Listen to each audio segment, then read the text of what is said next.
ನಮಸ್ಕಾರ. ಲೋಕಾಯುಕ್ತ ದಾಳಿ. ಕಾಶಿ ವಿಶ್ವನಾಥನ ದರ್ಶನ ಪಡೆದು ಪುನೀತರಾಗಬೇಕೆಂದು ಹೊರಟಿದ್ದ ಭಕ್ತರ ಕನಸು ಮಾರ್ಗ ಮಧ್ಯದಲ್ಲೇ ನುಚ್ಚುನೂರಾಗಿದೆ. ದೇವನಹಳ್ಳಿ ಹೊರವಲಯದ ರಾಣಿ ಕ್ರಾಸ್ ಬಳಿ ಸಂಭವಿಸಿದ ಭೀಕರ ರಸ್ತೆ ಅಪಘಾತದಲ್ಲಿ 3 ಮಹಿಳೆಯರು ಮೃತಪಟ್ಟಿದ್ದಾರೆ. ಮೃತ ಮಹಿಳೆಯರು ತುಮಕೂರು ಜಿಲ್ಲೆಯ ತಿಪಟೂರು ಮೂಲದವರು ಅಂತ ಗುರುತಿಸಲಾಗಿದೆ.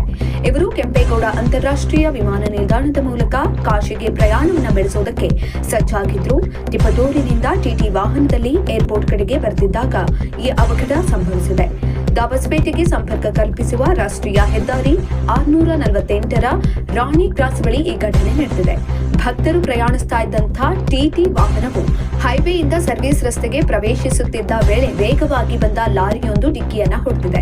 ಇನ್ನು ಅಪಘಾತದ ತೀವ್ರತೆಗೆ ಟಿಟಿ ವಾಹನ ನಜ್ಜುಗುಜ್ಜಾಗಿದೆ. 3 ಮಹಿಳೆಯರು ಸ್ಥಳದಲ್ಲೇ ದುರ್ಮರಣಕ್ಕೀಡಾಗಿದ್ದಾರೆ. ಇನ್ನು ಅಪಘಾತದಲ್ಲಿ ತಿಪಟೂರು ಮೂಲದ ಜಯಮ್ಮ, ಯಶೋದಮ್ಮ ಮತ್ತು ಗಂಗಮ್ಮ ಎಂಬುವರು ಮೃತಪಟ್ಟಿದ್ದಾರೆ. ಇನ್ನು ವಾಹನದಲ್ಲಿದ್ದ ಕೆಂಪಮ್ಮ ಎಂಬುವರಿಗೆ ಗಂಭೀರ ಗಾಯಗಳಾಗಿದ್ದು, ಉಳಿದ 8 ಮಂದಿ ಸಣ್ಣ ಪುಟ್ಟ ಗಾಯಗಳೊಂದಿಗೆ ಪ್ರಾಣಾಪಾಯದಿಂದ ಪಾರಾಗಿದ್ದಾರೆ.